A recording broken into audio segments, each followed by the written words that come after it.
కేజ్రీవాల్కి ఏ విధంగా పట్టం కట్టారో కేఏ పాల్ని గెలిపించండి. రైతులకు రుణమాఫీ ఒక సంవత్సరంలో first day 50%, with in 1 year 100%.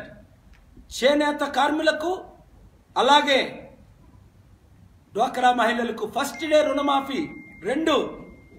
ప్రతి నియోజకంలో 100 కోట్లు ఇచ్చి గెలిపించిన ప్రతి నియోజకవర్గానికి 50 కోట్లతో మంచి ఇంగ్లీష్ మీడియం చదువు మీ పిల్లలకి వద్దా?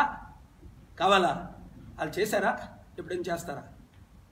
50 కోట్లు హాస్పిటల్ పెట్టి మీ నియోజకవర్గంలో అక్టోబర్ నుంచి స్టార్ట్ అవుతాయి. ప్రజాశాంతి పార్టీ అధికారంలోకి రావాలి.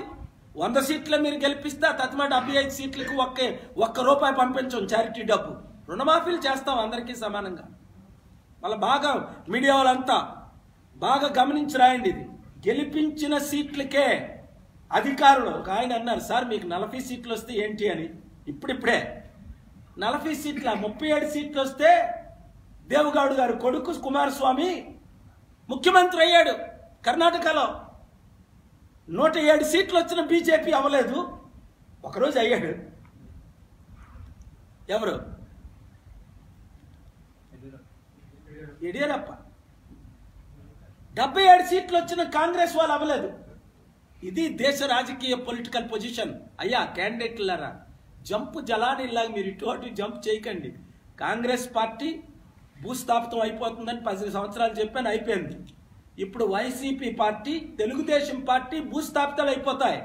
ఏ రోజు జగన్ గారు జైలుకి వెళ్తారో మీకే తెలియదు. 2 సంవత్సరాలు జైల్లో నుంచి వచ్చారు బయటికి. నా మీద ఒక నింద ఉందా? ఒక ఆరోపణలు ఏమైనా ఉన్నాయా? ఛాలెంజ్. ఒకే ఒకసారి ఒంగోలులో అరెస్ట్ చేశారు జగన్ గారు, అక్కడ వారు ఇక్కడ. ఈ వీడియో గనుక మీకు నచ్చినట్లయితే లైక్ చేయండి, షేర్ చేయండి. మరిన్ని వీడియోస్ కోసం మా ఛానల్ను సబ్స్క్రైబ్ చేయండి.